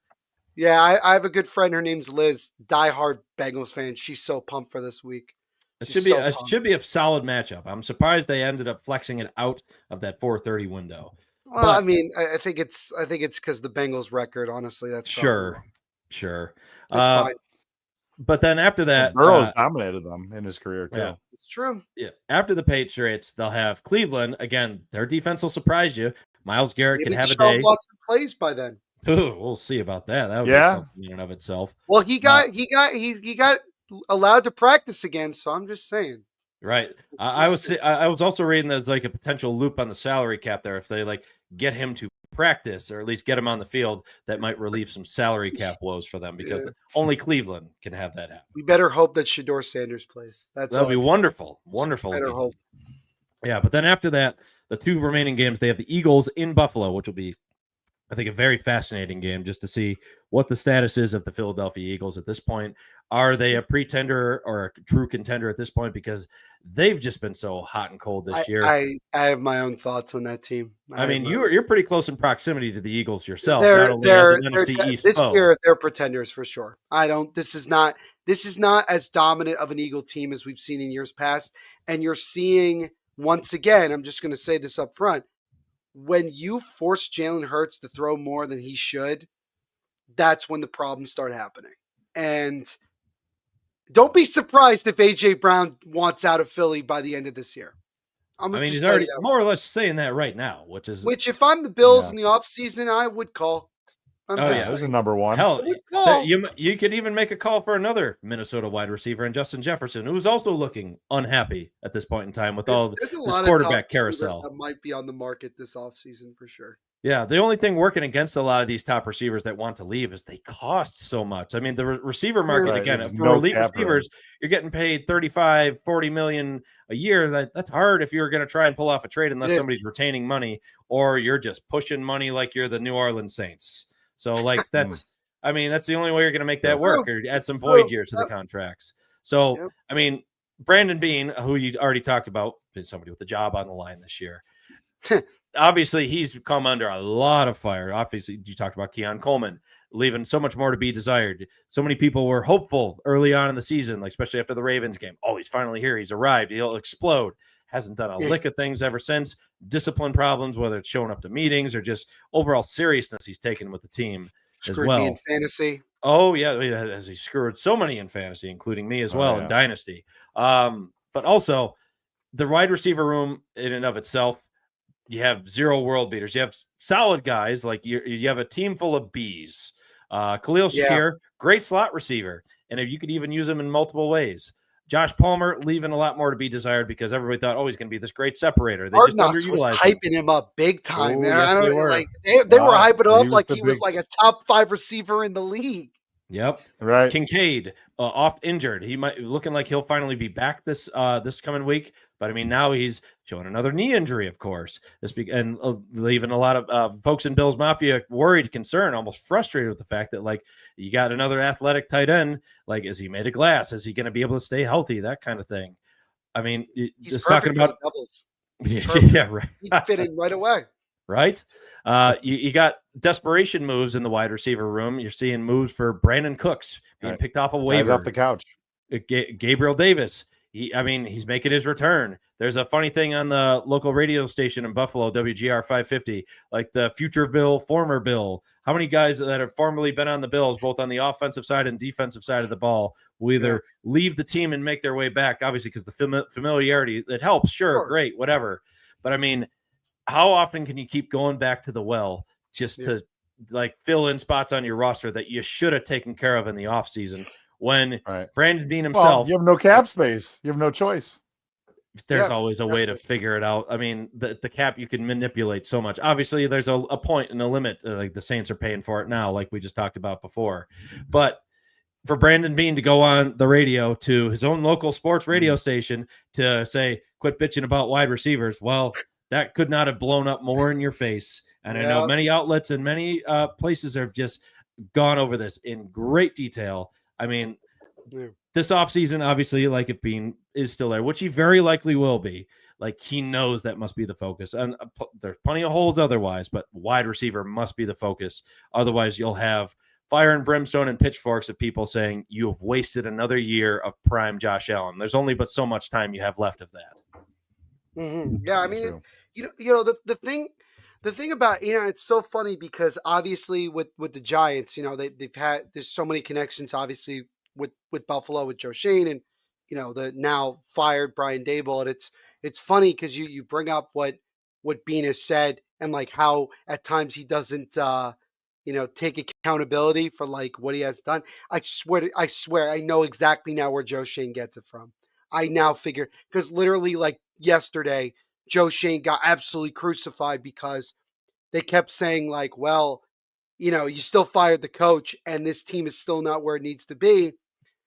And Joe Shane danced around it and didn't really like hold accountability. He's like, oh, I'm just, I'm going to be better tomorrow than I was today. And I'm like, no, nobody wants to hear that shit. It's not what we want. And at this point, a Bean protege. I get it now. I totally get it. I totally understand it. And it's frustrating because, this Bills team has every capability to go and win a Super Bowl. I don't have a doubt in my mind that they can. It's just frustrating when your GM, there's an obvious hole, and I understand with cap space and everything, but still, like, you got to do something. You got to do something. You got to take a risk. Got to do something. Like, it's frustrating because obviously things, fell apart with Stephon Diggs, and you see what he's doing now in New England. And another thing, don't remind us we missed Diggs. Right. For all the BS he put on the sideline. Everybody guy gets open. We miss him. Of course. And it's like, you say to yourself, I don't speak for everybody. I miss him. I don't, but fair still. enough. Oh, fair for enough. sure. Yeah. But I think like it sucks because obviously right now there isn't much you can do in terms of, you could look for guys on the street and literally just like figure it out. But like Josh Allen is in a very similar position that Mahomes has been in for a couple of years with just like having B receivers that are like, okay. Yeah. But he's so good that he's just going to make people better. The question that you're going to have to find out is when we get in the playoffs, how reliable are these guys going to be? How truly reliable are we going to be able to? And look, they make it to the Super Bowl. Not many people are going to say a whole lot about what they did not do. They will get a ton of goodwill back if they actually. They'll get a ton of goodwill, but if they don't get there, there's gonna be a lot of questions to answer, and you just wonder, especially like in this situation, right? We were talking about with the Pagulas and how they've meddled so much with the Sabres. I worry about if they don't get over the hump like this year. does Pagula start to do his thing again Get antsy. and start making decisions that maybe he shouldn't? So I will say Sean yeah. McDermott is very likely safe. I mean, I my think honest he is very opinion likely safe. I I think agree. so. he's Sean McDermott. Coordinators might both in the leave. past. Yeah. Sean McDermott has been in the crosshairs in the past. I mean, we've had Tyler Dunn on our show, and he had the big expose piece of just the issues and problems that he's had in the past. The hit piece. Yeah. Credit to McDermott, he's evolved. I know there's still plenty of critics say like get him out of here, that kind of thing. He's still holding the team back. I've seen it as well. A lot of people want him gone. I mean, personally, I don't think he is the true issue. As a Giants fan, I would take Sean McDermott in a heartbeat. I know a lot of people would. Available. Oh yeah, you'd be a playoff team next year. A lot you of might people not win would, a chip, but you'll be a playoff team. You'll be a consistent contender. I will take 9 wins next year. Thank you. I will take it if it's going to get to that point. If I get 9, 10 wins, why do you think I want Mike McCarthy as the next Giants head coach right now? Because I'll take 10 wins. Wow. All right. I'll take 10 wins because at least then we feel like something's happening as opposed to 3 or 4 wins a year. So there you go. Right. Yeah, but still, the whole McDermott, I think, is safe. This is the very first year. What was that, Sean? Sorry. I said, yeah, it's the Sabres conversation and no direction. You take a direction. Yeah. Positive. Something. But still, McDermott, I would say, is safe. I mean, and I think since he was here first, the team kind of runs through him. Sure. McBean came later, and this is the first year he's really come under a lot of fire and a lot of heat. Yeah. Like he's had some criticism in the past for like kind of missing on a lot of early round draft picks, like talk about Kyer Elam, Boogie Basham, and players like that in the past. New York Giants legend Boogie Basham. Yeah, you know. Yeah. But still, who's now the receiver more so too? than ever? Who's the receiver? Isaiah Hodgins, who's now back with the Giants. Who, by the way, I love. I absolutely love Isaiah Hodgins. We were sad he kind of left that he was picked up. We were sad he was picked up because it was like a year. It was like a year that Bills made a pretty deep playoff run. I think that was the 13-second year. He was picked up off the practice squad for the Giants, and that was the year. Oh shoot! Made the playoffs. Yeah, they made the playoffs, and he was a big part of Daniel Jones having a good year. Yeah, and they like extended him. Everything, dude got paid. So, but still, that was crappy to see him go. Yeah. But still. Bean is under some fire. I wouldn't be surprised, if shit goes south for the Bills, like people calling for his head, just because of not only did he not make a single move, he apparently on paper tried to trade for Jalen Waddle, tried to trade for Quinnen Williams. Again, individual trades aren't easy, but if all it took was a first-round pick of this coming year, every single Bills fan would have signed up for them taking Jalen Waddle if that was allegedly the case. Like, who cares? You traded a first-round pick of that upcoming year for Stephon Diggs. You saw what it did for your team. You saw what it did for just the overall feel of what Josh Allen can give you and just how much firepower you could have with somebody like Jalen Waddle or any receiver of that caliber. It doesn't even need – there's better receivers than Jalen Waddle out there. But just the fact that he made no moves and now he is just hurrying in a desperate attempt – to get guys like Gabe Davis back on the 53-man roster. You got Brandon Cooks. Right. And I mean, you're making waiver claims for Darius Slay, who doesn't even want to play for the team now, apparently, just because he wanted to play for the Eagles. Beckham want to come to Buffalo? Saying, they tried that and were kicking the tires on that before he ended up going. Who signed him actually? Miami. But still. Is the guy healthy? No, he's too worried about not having enough money in his entire career. That Ryan and I think honestly, OBJ wants to at some point retire as a Giant. I'm telling you this just from my he literally posts stuff about the Giants all the time, and I'm like, okay, like what do you want from us? Yeah. So yeah, I don't know, but yeah, Neil, appreciate your takes on the Bills again. Just we love outsiders' perspectives on that too. Kind of wrapping things up here. We like to do just one little fun little segment as we get towards the end of the show. We call this the Grind My Gears, Give Them Their Flowers segment, brought to you by one of our very first sponsors, Larger Than Life Blooms, because size matters. So, Neil, with this segment, what we like to do, hence the name Grind My Gears, think like Peter Griffin. You know what grinds my gears, that kind of thing. So I want you to lay down some hate, or on the flip side of things, give them their flowers. You can lay down some hate on someone or something that is driving you nuts. or show some gratitude or even some kindness towards somebody's way or something in your life that's been special to you. So, Sure. Neil, what'll it be for you this week? Can I do both? Absolutely. Fantastic. All right. So here's what really grinds my gears. I want Joe Shane fired. He sucks. He holds no accountability. And if John Mara, who I really wish that I hope he gets better because obviously he's dealing with cancer right now. Giants owner. Really do hope he's okay. But Joe Shane has no business picking the next head coach. He can't even build the team right. I mean, he definitely learned a lot from Bean, didn't he? Just in general, with and he might, based on his potential offseason ahead, he might also be on that former Bill, future Bill list too. Yeah, it's just, he might come back in the front I don't. office. I just don't see I don't see a world where it makes sense. I mean, Dable. It's unfortunate, but at the end of the day, you guys got fired because you decided to keep Daniel Jones long term when there was no reason to extend him that long. You could have paid Saquon and put Daniel Jones on the franchise tag. Who cares? You really think Daniel Jones? And he's starting to turn into a pumpkin in Indy now. Yeah. Great, fantastic. We tried to warn people. We tried to warn. Indianapolis are like, no, we fixed them. No, you just have the best offensive line in football. Right. And the best running back too, by the way. And the best running back, who in my opinion, by the way, I think he should win MVP. Jersey guy, by the way. Just saying. Just thought I'd bring that up.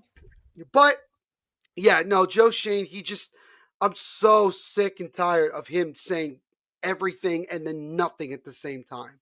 I just don't see a world where any coach would want to come here with a GM that maybe in another year he gets fired anyway. So then what do you do then? Like, it doesn't really work that often where like a GM lasts beyond his first head coach and then picks another one and then it works. Like, it doesn't happen very often. So that really is like what's grinding my gears. In terms of gratitude, so I'm gonna give a shout out to something that has nothing to do with sports, and we welcome that. That's great. Yeah. So I work for, in addition to all the media stuff that I do, on the side I work for a nonprofit called Lead You. It's based out of New Jersey, and basically what Lead You is, we call ourselves quote unquote an energy company, and what do we mean by that is this: we do assemblies and workshops all over New Jersey, in schools all over. And we've been to also Long Island in New York. We've been to Canada. We've gone down to Florida a couple of times. And we're slowly trying to expand beyond, the Garden State.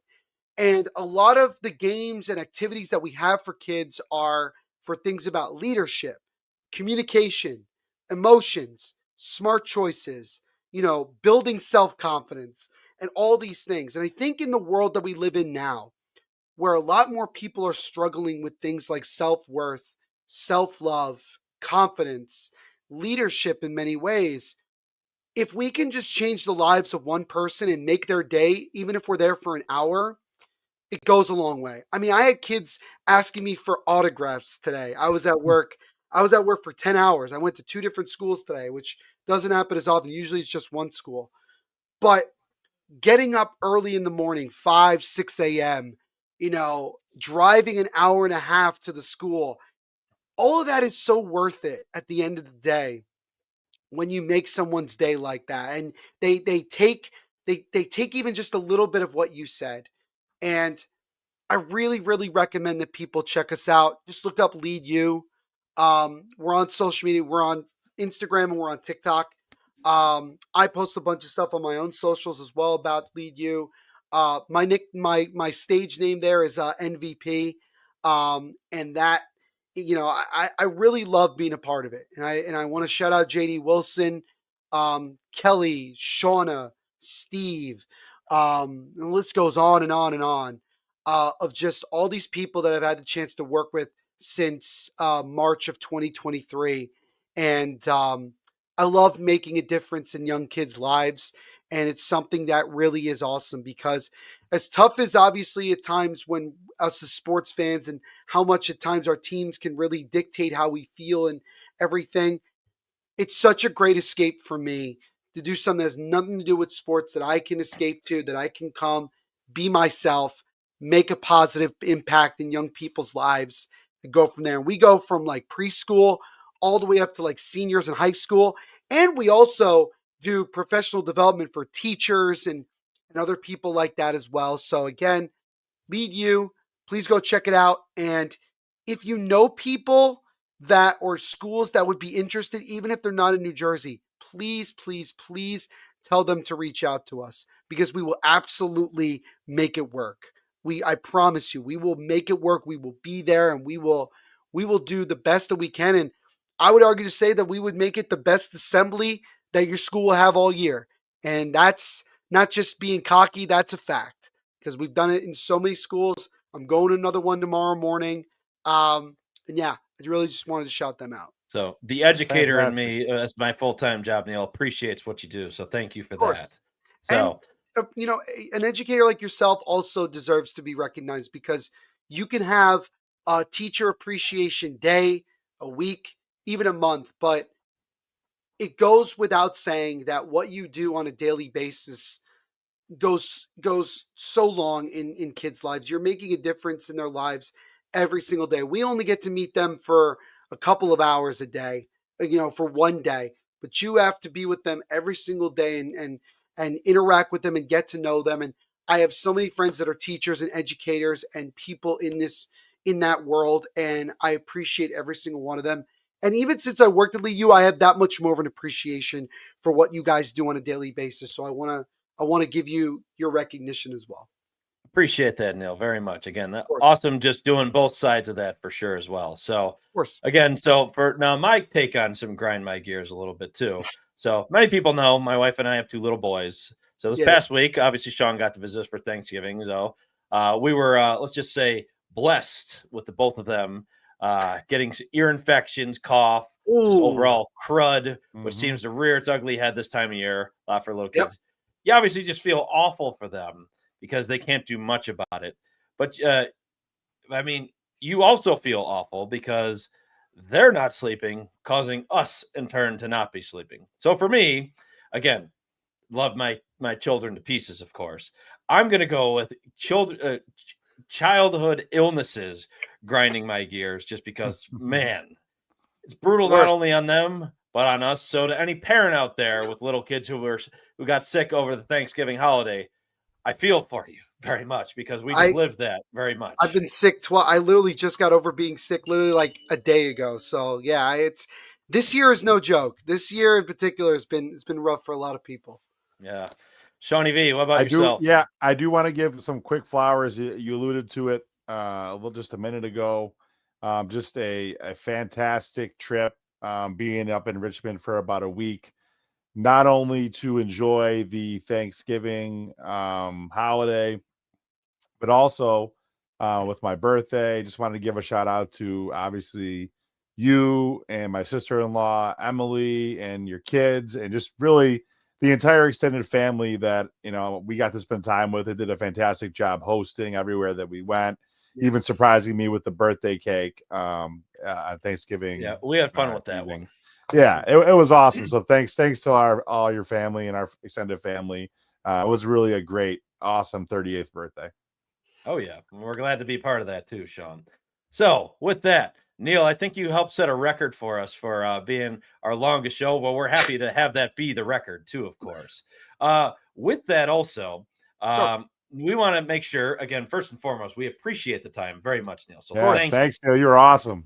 Yeah, and then also got over 1,100 live viewers on that. So thank you all for tuning in on this as well. You. So, but then Neil, give the listeners and viewers here a plug for some of the things you have coming down the pipeline and where they can find you and your awesome work.